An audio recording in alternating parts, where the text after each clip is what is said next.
16 years. We've been married for 10 years. And we just have this, we've built this extraordinary life for the two of us. And, if I'm really honest, he is my muse. He's my inspiration. He's my teacher. And he's really taught me so much about what it looks like to what unconditional love looks like, and how fun and playful marriage can be even after many years together. And so I draw a lot of the work that I teach and the lessons and the distinctions I go through with my clients. A lot of it is from my own life. And I think what is so valuable about what I teach is a lot of it is counterintuitive. And so it's teaching people how to do the opposite of what they've been doing. I use this phrase: if you've been zigging, I'm going to teach you how to zag. And that's what you got to do, right? Because if it's not working, you got to do something else. I've been coaching for I've had my own business for about 3 years, but I've been coaching for about 10. And I've been in the self-development arena, really focusing on elevating my how I show up in the world for about 20 years.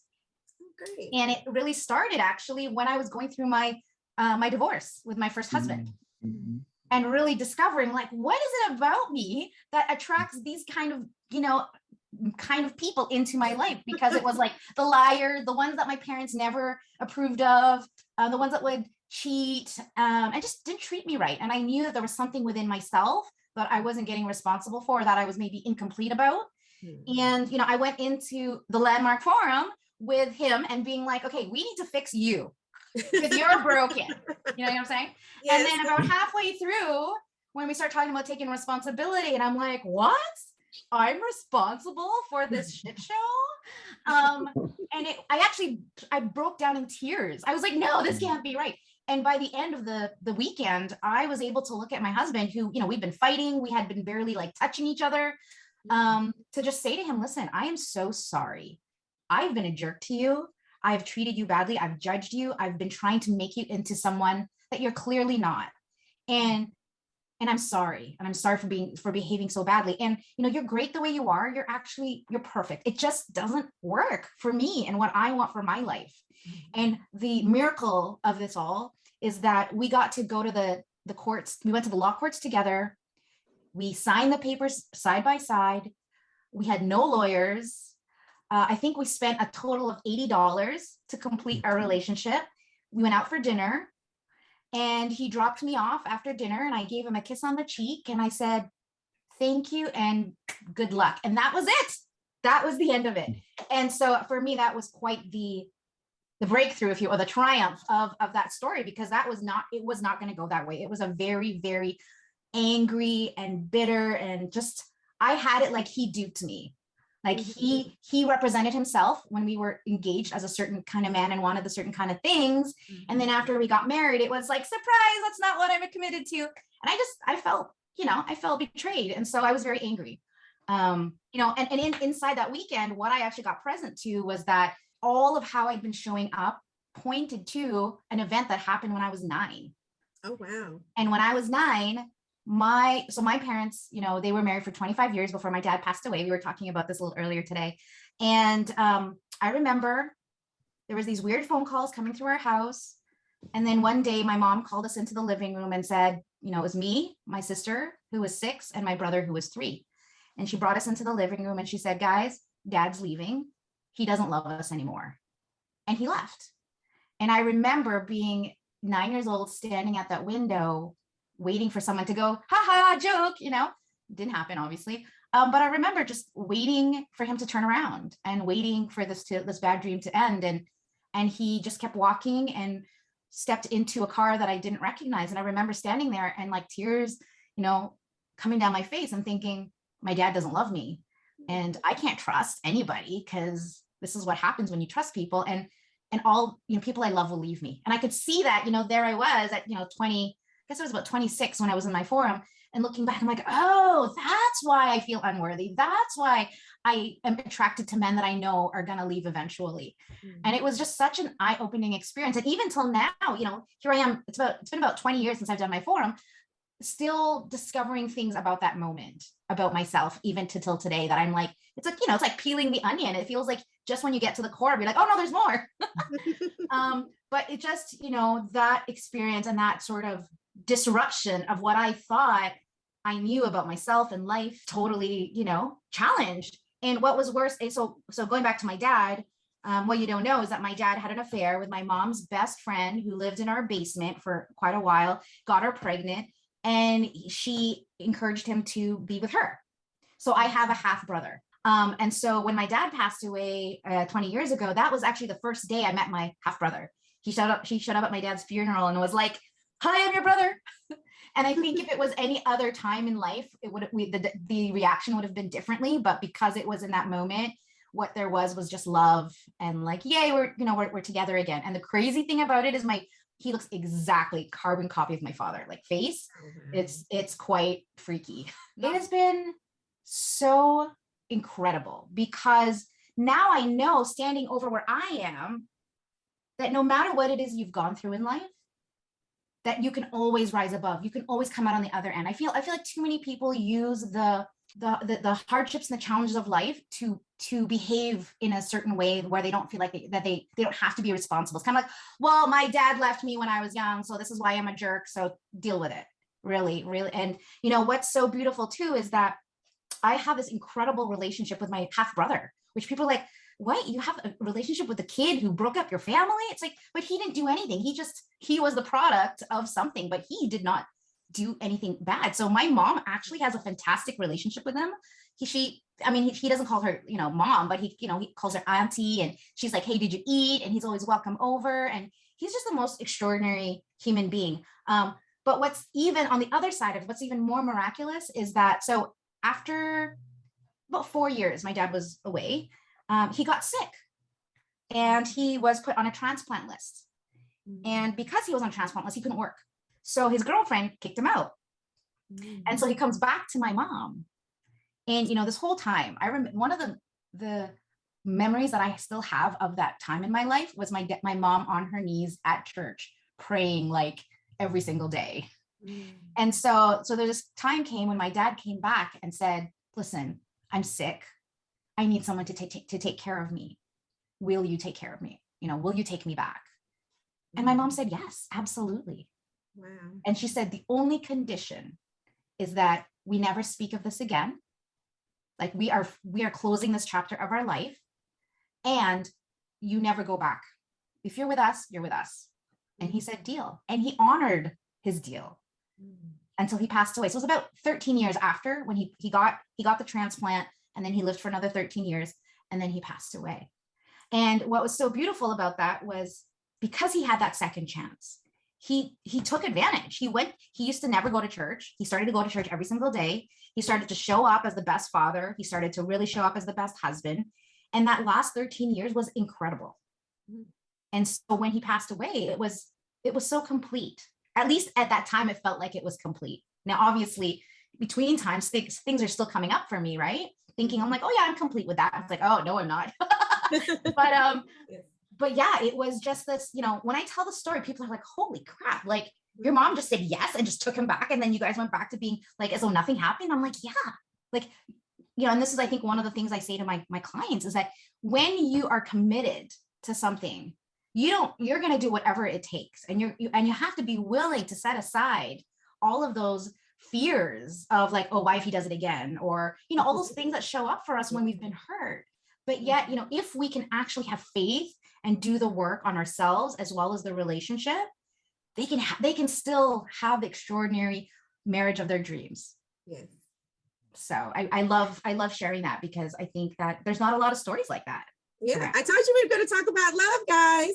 And Jeanell's bringing that love conversation. Love. So it's got to be love, and having that covenant and saying yes, and she honored her vows through the very end, until death do us part. That is a beautiful love story. So Jeanell, thank you so much for sharing that. And Dave.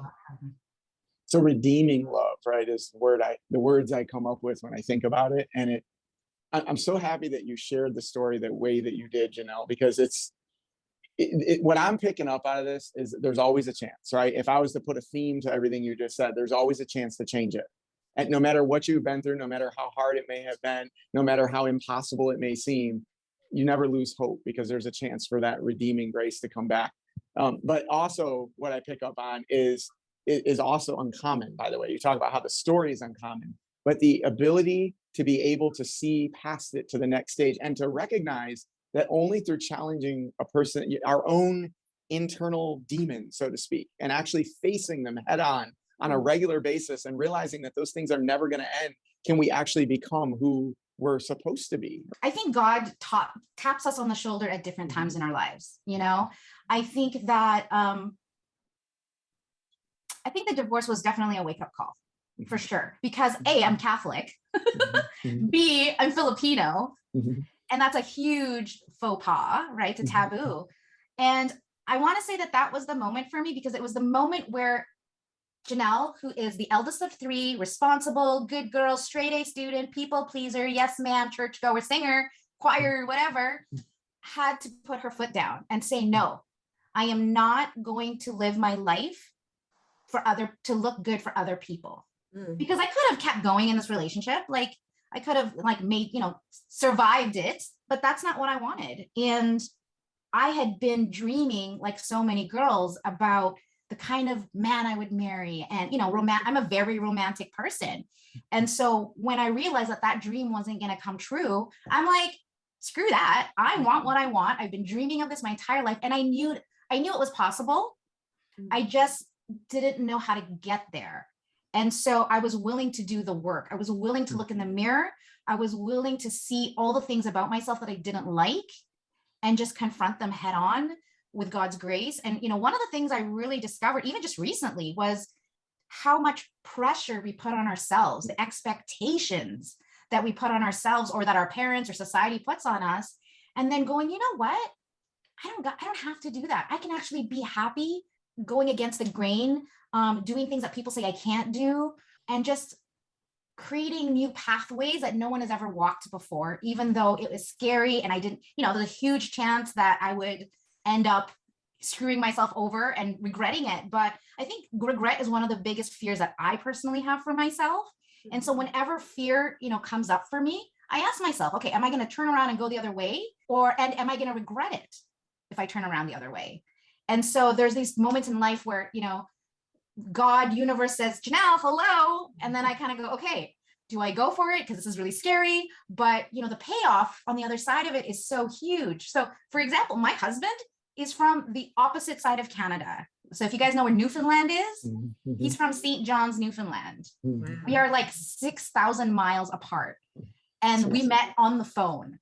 So the things that had to, the way the stars had to align for us to somehow find each other on the phone that day and actually say, you know what, we should continue this conversation. And it's kind of inappropriate, but can I ask for your number?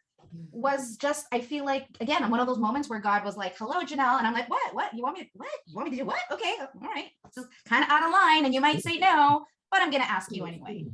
So I don't know. I just feel like I've always been guided throughout my life. But I think it really started with my divorce. And then I got the next really big aha when I turned 40. I was sitting on my couch. I was planning a birthday party. I wanted to go home to the Philippines to be with my family. And, one of the concerns I have going back to the Philippines is they make fun of my weight. In the Philippines, I'm overweight. And I'm too dark. I should be white and I should be skinny is kind of how it is.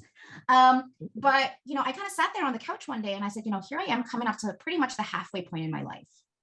And the first half of my life has been extraordinary. I've met the Queen. I've sang for Maya Angelou. I've done some I've hit some really huge income goals and I've won awards, all that. But I thought to myself, if I were to die right now and I got to the pearly gates of heaven and St. Peter looks at me and says, what did you do with your life? There wasn't anything that I could pinpoint that I was super, super proud of other than the egocentric accomplishments. But really, I was like, where have I really given myself over to something that is worthy of my life? And I realized I hadn't done that yet. I realized up until then, I was working in software, I was making 6 figures, I was winning free trips all around the world. Like I had a really great life and it wasn't enough for me. And I felt like how the part of me that was showing up every day was a very, very small part. Like I would say 2% of me was showing up every day. And so I thought to myself, okay, well, if I could rewrite my life, or if I could hit the reset button at 40, how would I want the next 40 years to look like? How would I want to feel? What would I want to be doing? What would the perfect day be like? What kind of life, what kind of marriage do I want? And so I just started to create that. I put myself into another seminar. I hired a trainer and I went on a diet and I lost 25 pounds in like 5 weeks. I went to the Philippines and everybody was like, their jaws were on the floor. Like, holy crap, you look amazing. And I felt really great, not only on the outside, but really in the inside. And that's when I was like, okay, Jeanell is starting a new life right now. She's going to do whatever she wants to do. And there's no rules. And I'm going to create something that no one's ever created before. And I just really focused on what if all the love that I could conjure up could be packaged in a way that would be a gift to the world, what would that look like? And so that's how I became a coach. And because I love love, I love my husband.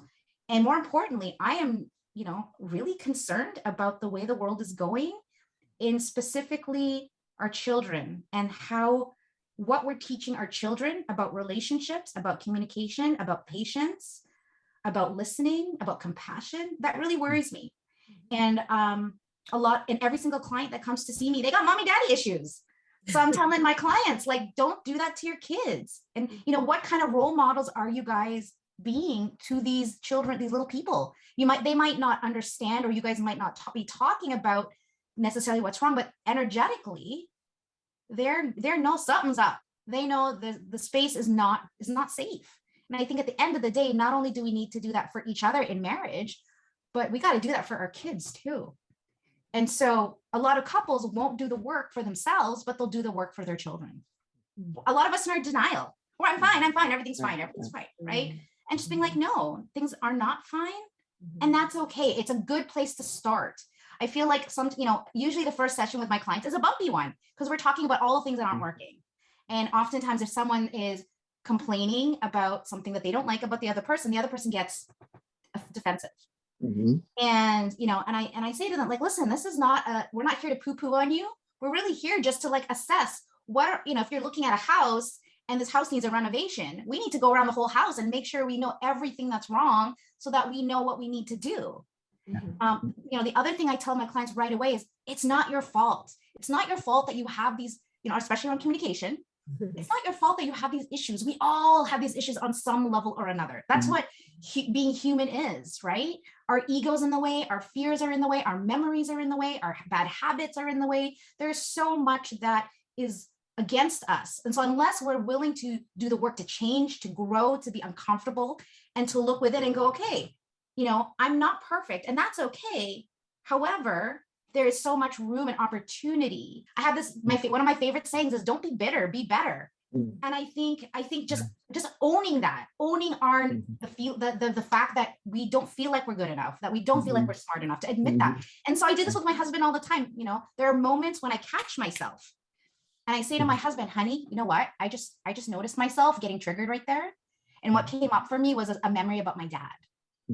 And so when you came to hug me and I kind of like got a little bit, that wasn't you, that was me. I love you. That you didn't do anything wrong. And so I'm always assuring my partner that the stuff I'm dealing with is mine, and has nothing to do with him. And so he doesn't have to get defensive. He doesn't have to worry that our love is on the line.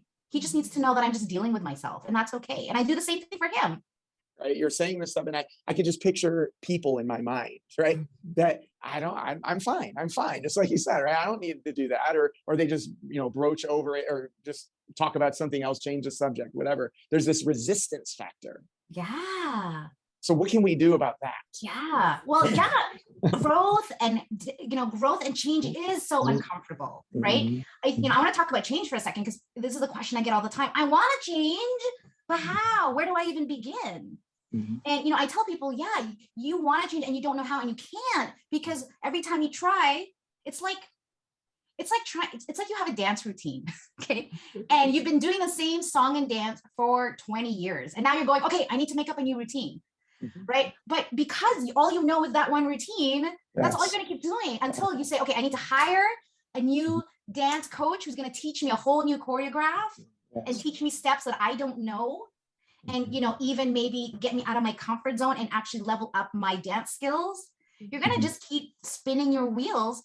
and keep feeling like you're not getting anywhere. And I think that's one of the biggest misconceptions and frustrations for couples. And they go, well, my husband said he was going to change, but I haven't seen any change, therefore he's not. It's like, no, he probably does want to change. He just has no idea how, because his behavior pattern has been this way for so long. And so who I say I am for these couples is an interruption and a disruption to the mediocrity of their thoughts. Thinking back to the incident when you're 9 years old, which is pretty traumatic. I had my kids in my mind as you told that story, and it broke my heart to hear it.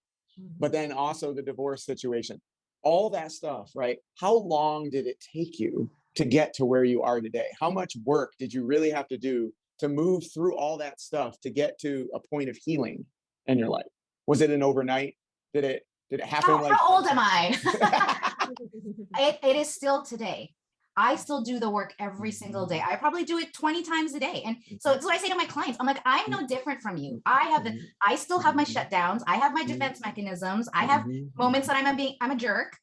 The only difference is that I'm able to catch myself faster and I'm able to get out of it quicker. That's the only difference. I just have more tools. And a willingness to learn from it, right? And grow from that. Yeah. And I think one of the two biggest things that I have learned this year for myself is surrender. Oh, that's a big one. Yeah. And compassion for myself, compassion, forgiveness. And I think forgiveness is such a topic that we don't talk about enough. I think it's something that couples don't understand, or even just people in general understand why is forgiveness so important. And so I actually have a daily ritual that I do where I sit down and I go, what do I need to forgive myself for today?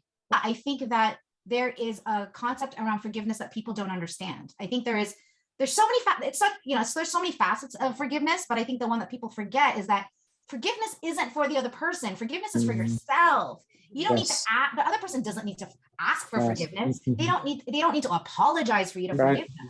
Right. Because it's not for them. It is for you, so that you can break free from the prison of this emotional heaviness that you've been carrying, that the other person probably doesn't even realize that they've been impacting on you. But it's up to you to let go of that. No one can do that for you. You know, the other person can say, I'm sorry a bazillion times. And that doesn't necessarily impact your feeling of actually forgiving that person. That is an inside job. And it's a tough inside job because we get so confused with that old paradigm or that old story of what forgiveness is. Yes. So, and then the other side of it is, being in that uncomfortable place doesn't feel good. And we try to ignore it and avoid it and deny it, rather than actually leaning into it and going, okay, what's this actually about? So I think, courage is such a huge component of forgiveness and compassion. Yes. I believe that you would be a great person for somebody to reach out to get help with moving forward with these things. You definitely have a lot to share, and I love your passion. And certainly, it's like, I remember those old things where they say, well, I forget how the commercial goes, but I think it was like the hair thing or whatever. And it would say, well, I'm also a client, right? You have lived it. You're not just doing it, right? You have actually lived through it. And a lot of times, honestly, with life coaches, I'm a coach as well. We get that whole thing of like, well, life coaches haven't really, they're still dealing with stuff themselves, and yet they want to help me. Well, that's not something that they can say to you, Jeanell, right? You have lived through it. You've been doing the work. And so you have the evaluated experience to come along with what you're doing as a coach. And that makes you extremely powerful, right? Because now you can help people heal and go through their transformation and their journey as well. So tell us a little bit more about what you do and how potential clients can actually reach out to you and start their journey as well. Yeah, well, one thing I do really unique is I actually created a hybrid program for my clients. And what I mean by that is that when they come to me about whatever they're dealing with, something around the relationship, usually around communication, connection, trust, intimacy, those are the kind of the four, and infidelity kind of falls in there too. But my strategy is, listen, let's work on you first. Let's put the relationship aside for a second. Tell me, what do you need for you to be happy? Because what I discovered is that, they come to me going, we're disconnected. We don't have any passion in our relationship. But when I talk to them about their life, they're out of shape. They hate their job. They have no fun in their life. They have no self-care. And life is just like, meh. And so for me, I'm like, let's work on you being the best version of you, creating personal goals for you, And then when you can show up the best version of yourself, then you can show up, you can really start to work on your relationship. But if you have so much of the, I'm not good enough, I'm unlovable, it doesn't even matter what work we do together, because you're going to keep falling back to that. So we need to work on this first. We need to work on your vision for your life. We need to work on your mindset. We need to work on the skill sets that you don't have currently. We need to work on your energy, and we need to create a strategy. So those are the 5 pillars that I kind of move my clients through. But it really starts with that one-on-one time. Because the other thing that I notice is, when couples are not getting along, not listening, there's nothing you can do until those walls come down. And usually those walls will not come down in front of each other. Usually they'll happen in a private session with me, where they can really admit, like, yeah, you know what? I'm afraid my husband's going to leave me. I'm afraid my wife's going to cheat on me. I'm afraid that my kids are going to hate us. I'm afraid that if I forgive him, he'll do it again. A lot of these things, they won't necessarily admit to their partner, in front of their partner at this point, but they will admit it to someone like me, and I really come from a place of, I'm not here to judge. I'm not here to tell you what's right or wrong, good or bad. We're only here to talk about what is it that you want for yourself and your life and your family. And then we're going to deal with everything that gets in the way of that. We're not going to talk about what happened, whose fault it was, what'd you do, who lied. That doesn't matter anymore. I'm interested in about what is it you want? What is the vision? How do we get there? And how do we get there in less than 90 days? Yeah. So I one of the things I'm really proud of is I've been able to help couples who have been separated, like literally physically separated for 6 months, and work with them for 30 days and have them come back together in 30 days. My record is 6 days. Wow. Nice. So I know what I do is powerful, and I would say it is coaching, but it's more than that. It's so much more than that. So, but that's in essence what I do is I help them save their families and save their marriage in 90 days or less. It's kind of my promise. Yeah. So 2 things I'll comment too, just to support what you're saying there, because one thing that coach does, right, for those of you watching, is they hold the vision for their clients, because it's easy to lose track of that. And you may know what I'm talking about, Jeanell. The client gets so wrapped up in what they're going to, the specifics, right, that they forget why they're even there with you in the first place. So that's the cool thing about having a coach, is they're responsible and take delight even in holding that vision for you to get you to where you're trying to go. And then I wanted to share a brief story too, Jeanell, because many years ago, and this is just a simple thing. My wife and I were arguing over time spent with each other. She felt like I wasn't, or I think she felt like I wasn't spending enough time with her. Right. And I felt like this woman just wants me glued to her hip all the time. Like I'm never going to be able to do anything. All she wants me to do is be next to her. And we worked with somebody at the time, right? We sought counseling, and it was interesting because we got into the conversation. And as that counselor began to ask questions, she asked her something along the lines of, what is it that you expect of Dave here on this issue? What is their real expectation? And all she said, I'll never forget, is, I wish you would just come home for 10 or 15 minutes, sit down, ask me how my day was, and just listen. And I remember thinking to myself, is that it? Right? And I looked over and I said it out loud, like, seriously, that's it? I've been stirring myself up over all this time over something that I thought was this big, and she was only asking for this much. But because, like Jeanell's saying, I wasn't willing to listen, and my wall was up, I wasn't willing to even hear her. But because a third party was involved who wasn't emotionally attached to she or myself, we were able to get somewhere with it, right? And so I think that's the point of what you're bringing up, Jeanell, and the power behind some of the work that you do. Seek out that third party, because Jeanell wants that vision for both of the clients, right? When in a married couple, you have 2 people, and sometimes it may seem like that vision is different, but one thing that unites them is they want to remain together in love, right? That's the goal. So yes, and I think that's a really great point. I think I do a free consult for all my clients, because first of all, I don't actually work with everybody. I'm very specific about where a client is in their headspace and in the sort of the phase of their relationship. Because if I come in too early, then we're actually going to be spinning our wheels and not getting anything done. And if I come in too late, where they're already like signing divorce papers, well, then that's not really where I can make a difference, right? But to your point, I think that one of the reasons why I do the clarity call is so that they get actually how aligned they truly are. Because what they're focused on is, here's where we're not aligned. But when we come to like your question, what is it that you actually want at the end of the day? What they want is to be happy, to be in love again, to have that spark, to have their kids feel safe. Like they want the same things, and they just haven't realized that. Then the other thing I would also say is that when we are in conflict or, you know, in a disagreement, oftentimes both people want to feel heard. But, you know, Dave, if you say, you need to listen to me, and I'm saying, no, you need to listen to me, guess what? Nobody's listening.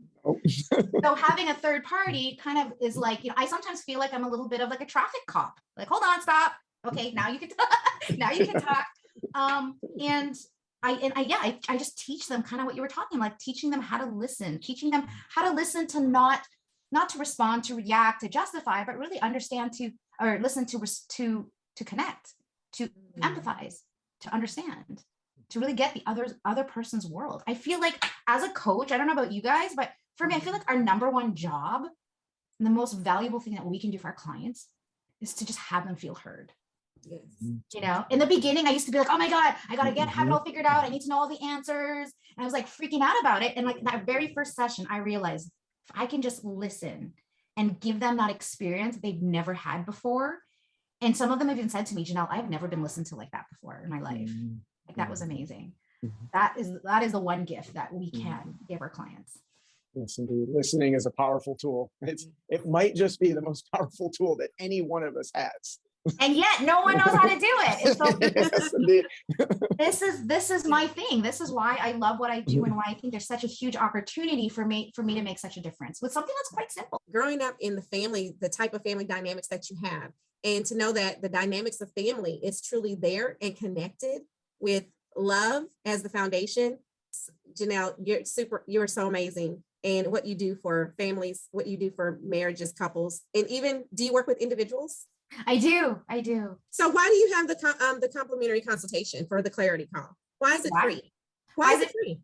Well, you know what, to be honest, my intention is to serve. And there are people that can't afford a coach. And I feel confident in my skill set that I know that I can make a difference even in a 20-minute phone call. And so whether or not someone wants to hire me or they don't, or they can't afford it or they can, I feel like I'm doing God's work. All I pray about is, Lord, just bring me the people I'm meant to help. But again, like I said, the other thing too is really for me to suss out, like, who are the clients that I work with? I have a 100% success rate. And the reason I have a 100% success rate is because I'm very particular about the kind of people that I work with. Yes. They have to be ready. They have to have a growth mindset. They have to be willing to do the work. They have to be willing to be responsible, right? This is not an easy road. And I make sure that the clients who come to me know that they're going to get the results that they want. But this is like getting ready for the Olympics. This is not like, sit and have a drink and like, we'll chit chat. No, this is, I call it an intensive because it is intense. Yes. But like I said, the clients that do the work, man, 3-4 weeks in, like everything's completely changed. They're having sex again. They're planning their next vacation. They're moving back in together. They're sleeping in the same, like, it is amazing. And then as their kids start to get involved and excited in creating a structure at home that really works, it's so amazing to see that, from it's like a night and day comparison that I love. And so I offer these free sessions for anyone who just could really use some support and some love and some perspective and some hope. Yeah. So I think this thought comes to mind. Sometimes when we say do the work, right? I think about the statistic I've heard before, 7 out of 8 people don't even like their jobs, right? And so when we say do the work, our minds start correlating things, and it sounds more like taking from us, more like an expense from us, right? But I want to remind you all, right, that are watching, that doing the work and this is a reframe, and it's an investment in you, right? It's an investment in you. It's an investment in your marriage. It's an investment for your children, and it's an investment for anyone that interacts with you on a daily basis. So take the risk, right? Because I know it's a risk to do that, to invest in you and your future. Because I'm telling you, I know Jeanell told her story, but I can also speak from experience that when we do that, it's worth it.